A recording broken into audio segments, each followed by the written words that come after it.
दीपिका की सुबह रोज की तरह जल्दी शुरू होती थी। सूरज की किरणें अभी पूरी तरह फैली भी नहीं थीं कि वह उठ बैठी। चाय का पानी चढ़ाया, रसोई में झाड़ू पोंछा किया और बच्चों के टिफिन बनाने लगी। उसकी जिंदगी का हर दिन एक तयशुदा रूटीन में बंधा हुआ था। पति आकाश एक निजी कंपनी में काम करते थे, जहां समय पर पहुंचना बेहद जरूरी था। बच्चे बेटी निधि और बेटा रोहन स्कूल जाते थे। पूरे घर को संभालते हुए दीपिका ने कभी खुद के लिए समय निकालना नहीं सीखा था। लेकिन आज कुछ अलग था। आज उसे अपनी सहेली राधा से मिलने जाना था, जो कई महीनों बाद शहर लौटी थी। दिल के किसी कोने में वह उत्साहित भी थी, पर कहीं न कहीं उसे चिंता भी थी कि सब काम निपटाने के बाद ही वह जा सकेगी। दीपिका का जन्म एक मध्यम वर्गीय परिवार में हुआ था।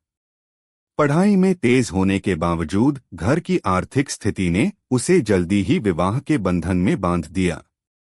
सपनों की एक झिलमिलाती दुनिया जो उसने कॉलेज के दिनों में देखी थी, धीरे धीरे धुंधली हो गई थी। विवाह के बाद वह आकाश के साथ इस छोटे से शहर में आ बसी। नया घर, नई जिम्मेदारियां, सब कुछ नया था।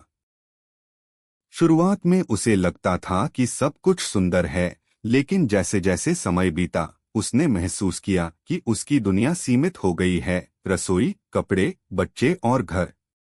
कई बार उसे लगता कि वह अपनी पहचान खो रही है, लेकिन फिर बच्चों की हंसी और आकाश की मुस्कान उसे दिलासा देती। एक दिन जब निधि स्कूल से आई, तो वह एक चित्रकारी प्रतियोगिता का फॉर्म लेकर आई। उसने माँ से कहा, माँ, आप भी तो बहुत अच्छा चित्र बनाती हो। आप भी कुछ क्यों नहीं करती? दीपिका ने मुस्कुराकर उसे टाल दिया, लेकिन निधि की बात दिल में कहीं घर कर गई। रात को जब सब सो गए, तो दीपिका ने पुराने रंग और ब्रश निकाले जो शादी के बाद से अलमारी के किसी कोने में पड़े धूल खा रहे थे। धीरे धीरे उसने फिर से रंगों से दोस्ती करनी शुरू कर दी। उसकी पुरानी कला फिर से जीवंत हो उठी थी। जब दीपिका ने अपने चित्रों को सोशल मीडिया पर डालना शुरू किया, तो उसे ढेरों तारीफें मिली।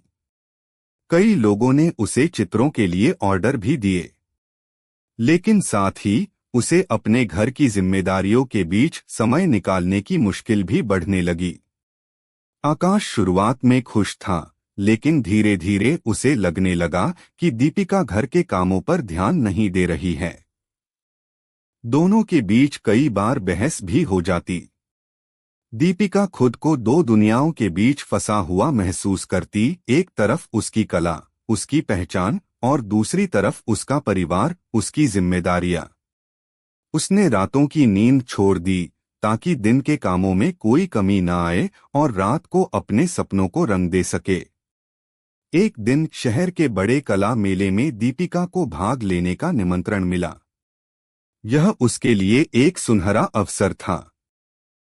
लेकिन समस्या यह थी कि मेले के दिन निधि की स्कूल में वार्षिक उत्सव भी था और रोहन की तबीयत भी कुछ ठीक नहीं थी। दीपिका के मन में द्वंद्व शुरू हो गया। क्या वह अपने सपने का पीछा करे या मां और पत्नी के कर्तव्यों को चुने? आखिरकार उसने दोनों को संतुलित करने की ठानी।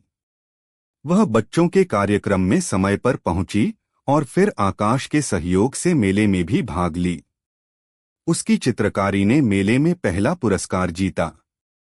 जब वह मंच पर सम्मान लेने पहुंची, तो उसकी आंखों में आंसू थे। यह खुशी के आंसू थे, वर्षों के संघर्ष की जीत थी। अब दीपिका ने खुद को एक नई दिशा दी थी। उसने एक छोटी सी कला कक्षा शुरू की, जहां वह बच्चों और गृहिणियों को चित्रकारी सिखाती थी। धीरे धीरे उसका नाम बढ़ने लगा। शहर के कई बड़े स्कूलों ने उसे गेस्ट लेक्चर के लिए बुलाना शुरू कर दिया। आकाश भी अब उसका सबसे बड़ा समर्थक बन चुका था। उसने महसूस किया कि एक खुशहाल पत्नी ही एक खुशहाल परिवार की नींव होती है। दीपिका ने खुद को खोने से बचा लिया था। उसने अपनी पहचान फिर से पाई थी, और इस बार वह किसी को भी उसे छीनने नहीं देगी। दीपिका की कहानी हर उस महिला की कहानी थी जिसने अपने सपनों को तिलांजलि देकर परिवार को प्राथमिकता दी। लेकिन दीपिका ने यह भी सिखाया कि सपनों को पूरी तरह मरने नहीं देना चाहिए। सही संतुलन और धैर्य से हर महिला अपने सपनों और जिम्मेदारियों दोनों को साथ लेकर चल सकती है। दीपिका आज भी उसी मोहल्ले में रहती है, उसी छोटे से घर में। फर्क बस इतना है कि अब वहां एक गृहिणी नहीं, एक कलाकार रहती है जो अपने घर को भी संवारती है।